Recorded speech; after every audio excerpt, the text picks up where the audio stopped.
नमस्कार, आप देख रहे हैं खबर सूत्र। मैं हूं आपके साथ वंदना राठौर। चलिए रुक करते हैं इस वक्त की तमाम बड़ी खबरों की ओर। मध्य प्रदेश के सीधी जिले में सड़क की मांग को लेकर जो हो हल्ला कटा था, अब वह इस स्थिति तक पहुंच गया है कि भाजपा सांसद ने लीला साहू से डिलीवरी की डेट तक पूछ दी है। उन्होंने कहा कि वह एक हफ्ता पहले लीला साहू को उठाकर अस्पताल में भर्ती करवा देंगे। ये बयान सीधी से भाजपा के सांसद राजेश मिश्रा का है। एमपी सच में अजब है। यहाँ सड़क की मांग करो तो सड़क नहीं मिलती, मिलता है तो बस आश्वासन। आश्वासन ये कि सड़क जल्द बन जाएगी, लेकिन अगर दोबारा इस आश्वासन को याद दिलाओ तो पूछ ही जाती है डिलीवरी की डेट। सांसद कह देते हैं सड़क हम थोड़ी बनाते हैं, वो तो इंजीनियर बनाता है। बात उस वीडियो से शुरू करते हैं जिसमें लीला साहू नाम की एक महिला ने गांव में सड़क बनाने की मांग की थी। वीडियो एमपी के सीधी जिले का था और जब वायरल हुआ तो अधिकारियों के हाथ पांव फूल गए। लीला साहू तक फरमान पहुंचाया गया कि सड़क जल्द बनाई जाएगी। 1 साल बीत गया लेकिन सड़क तो छोड़िए, गांव में एक गिट्टी पत्थर तक न गिरा। लीला साहू फिर एक्टिव हुई और एक वीडियो फिर से जारी किया।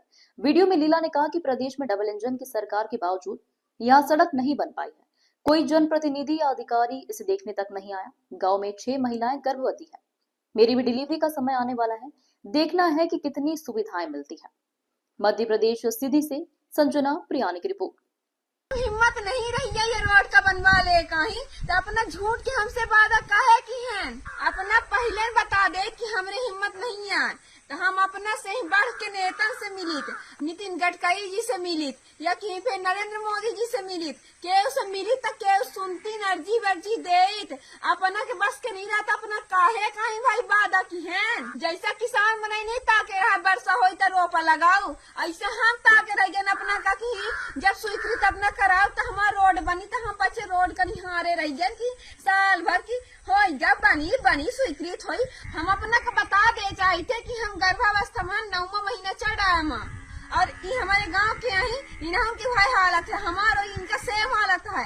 तो चाहे अपना इनमें मुर्मीकरण कराइए बहन और चाहे तो राखड़ डरवाई और तुरंत करवाई, कैसे कि अब कौना टाइम पर रात बिरात आधी रात भी काम पड़ी था कत्ती समय मुझे कान पड़ गया तो हम का करा और उनके एम्बुलेंस न आई जाता और कुछ भी होगा देखो जिम्मेदारी होती सालगी जिम्मेदार अपना हो हम बता दे थे।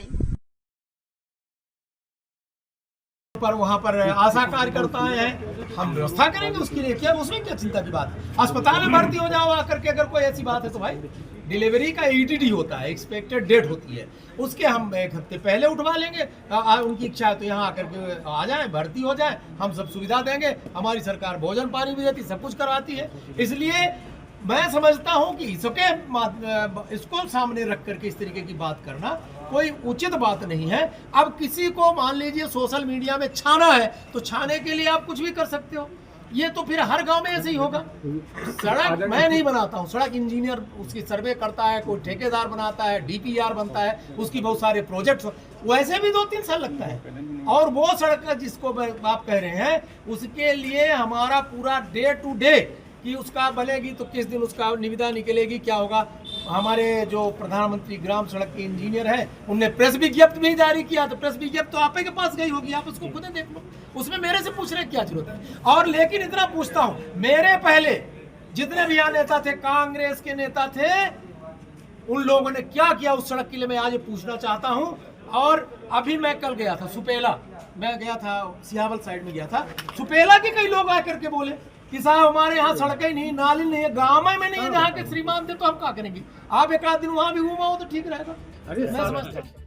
तो आपको क्या लगता है कि पीडब्ल्यूडी का बजट इतना होता है या किसी भी विभाग के पास इतना पैसा होता है कि किसी ने एक पोस्ट किसी जगह पर डाल दी और हम सड़क बनाने के लिए डंपर लेकर वहां पर पहुंच जाएंगे, सीमेंट कंक्रीट का प्लांट लेकर हम पहुंच जाएंगे?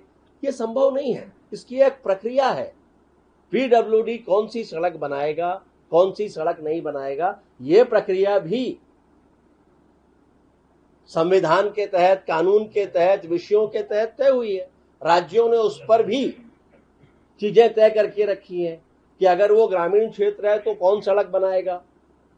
तो ऐसे अलग अलग चीजें हैं। इसलिए मैं इससे इनकार नहीं करता कि लोगों को कठिनाइयां नहीं है, कठिनाइयां लोगों को होंगी, लेकिन तब भी विभाग की अपनी भी सीमाएं होती हैं। बार भारतीय जनता पार्टी के नेता जनता के सामने प्रदर्शित कर रहे हैं पूरे प्रदेश की रोडों के खस्ता हाल है, करप्शन की भेंट चढ़ गई। वो चाहे ब्रिज की बात हो, चाहे नेशनल हाईवे की बात हो, चाहे राज्य हाईवे की बात हो। गांव-गांव में सड़कें नहीं हैं। 25 साल के राज के बाद जन भावना कैसी? एक गर्भवती बहन ने जब आवाज़ दी कि जिम्मेदार लोगों आओ ये सड़क बनाओ, तो सांसद का बयान अपमानित करने जैसा है, अहंकार से भरा हुआ है। उस बहन को तारीख दी जा रही कि आपकी डिलीवरी की तारीख दो, हम आपके घर से आपको हॉस्पिटल भेजेंगे, पर सड़क नहीं बनाएंगे। ये मैसेज है कि जो जिम्मेवारी दी है जनता ने इन लोगों को, वो जिम्मेवारी का किस तरीके से मुखोल उड़ा रहे हैं ये लोग। मद का जन भावना के खिलाफ जिस तरीके से वक्तव्य आ रहे हैं, मध्य प्रदेश की कानून व्यवस्था हो या मध्य प्रदेश की राजनीतिक व्यवस्था हो, चिंताजनक है। मैं फिर से आदरणीय मुख्यमंत्री जी, आपके मंत्रियों के जवान पे लगाम लगाओ और जो दायित्व है वो निभाओ। जो सड़कों के हालात हैं, मैं मानता हूं कि मध्य प्रदेश में आपके भ्रष्टाचार चिल्ला कर चीख कर पुकार रहा है कि ये 50% कमीशन की सरकार है, और मैं मानता हूं कि ऐसे में जो वेंडेटा पॉलिटिक्स आप लोग कर रहे हो, ये जनता भी इससे ग्रसित हो रही है। राजनीतिक दल के व्यक्ति ने कुछ कहा, FIR लिखाएंगे। अगर जनता ने कुछ कहा तो उसको भी डराएंगे। मैं समझता हूँ इस तरह का लोकतंत्र नहीं चल सकता। ये नरेंद्र मोदी का नया भारत हो सकता है, प्राचीन भारत की सभ्यता और परंपरा का लोकतांत्रिक व्यवस्था का हिस्सा नहीं।